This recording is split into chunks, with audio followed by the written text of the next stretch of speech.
Okay, let's talk about Troutman style riffs. I'm going to play this one slow, not up to the speed that's on the CD, and we're going to jump right in and go over it. Check the sidebar for the tab if you guys are interested in getting the tab for this.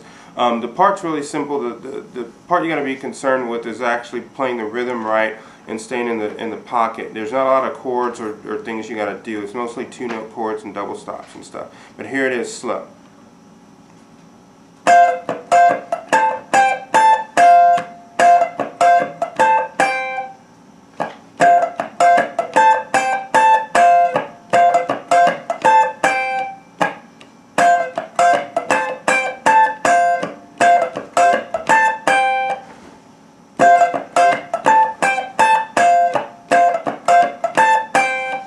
So the first double stop you're playing is here on the 13th fret, and you're just using your index finger barring those 2 notes.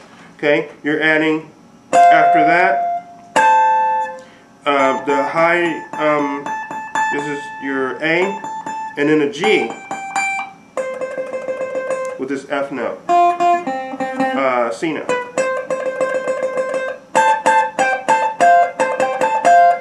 So, and that's pretty much it. So the rhythm, I put the strum indications on the tab so you know what to do with your right hand. I think at this particular song it's really important to nail the right hand, because you don't want to play funk parts where your right hand is not steady going up and down with the 16th notes. So on this one in particular, so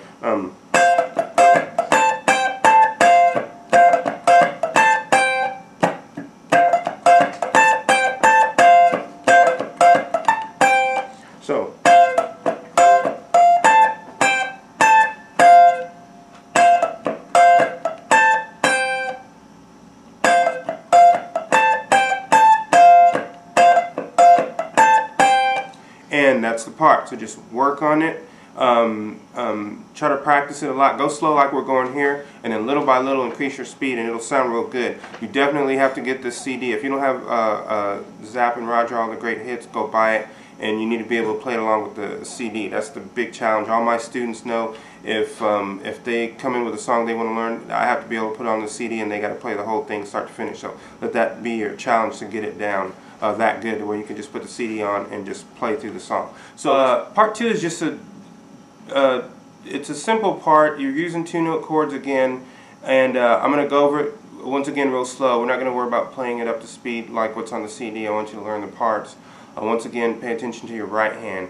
I've color-coded all the notes and the tab parts so that you can practice these individually. So I'm not going to do them in order. Let me just show you where they are first. Okay.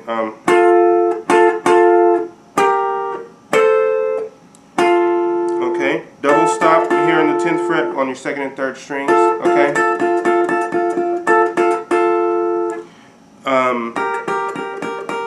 The next pair is going to be on the 3rd string. Is your 12th fret and then 11th fret. And then the next one's going to be up a whole step. So you're on your 14th fret and 13th fret. Okay, so actually this one is the first one. Okay, so here's how the part goes. Let me play it slow.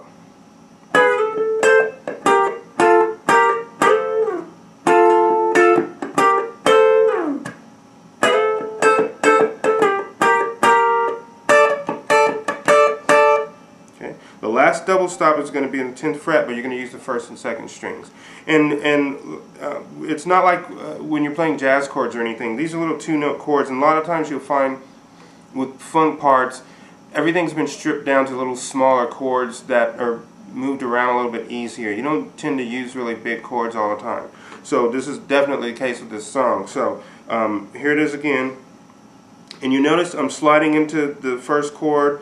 Sometimes I'll slide into other ones too. If you listen to this song once again, you notice that in funk stuff, you'll hear the main gist of how the riff goes, but you'll hear him playing around with it too to add little, different inflections or slides or muted strums or rests or whatever. So you can do the same thing. So you'll hear me sliding these sometimes I won't. Sometimes I'll put muted strums in, sometimes I'll leave them out as rests, but you get the idea. Okay, here it goes.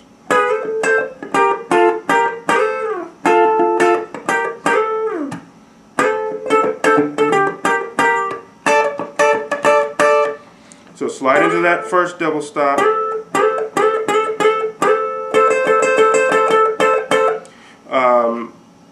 And you can just start from a half step back. It doesn't have to be a big slide to where you hear the starting point. You really want to hear the sound of the slide, not the starting point. So if you do the slide, just start from maybe a half step away and go into it.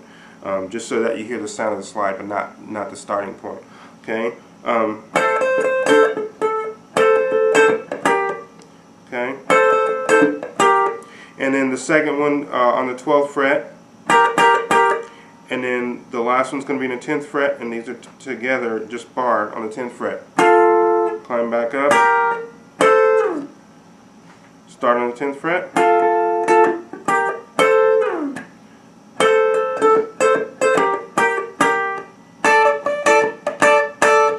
Okay, so once again, the double stops and two-note chords in this lesson are color-coded. So you can actually see what the pairs are, and you can just practice them individually. Then, as you get familiar with them, go ahead and tackle the whole part. I have programs and machines that we use at our school to slow these parts down to actually play them without changing the pitch. So I would encourage you guys, if you can find something like that. If you can't message me, I can give you some suggestions where to look. There's some computer programs you can use too, where you can put on the Zap song and slow it down without changing the pitch and practice all these chords, get them down real good. So once again, sidebar, click for the tabs. We're going to try to have tabs for the next lessons that we do, if we're able to do them. If you guys have suggestions, please let me know, and we'll try to tackle them. And anything else, just message me, and we'll see you next time.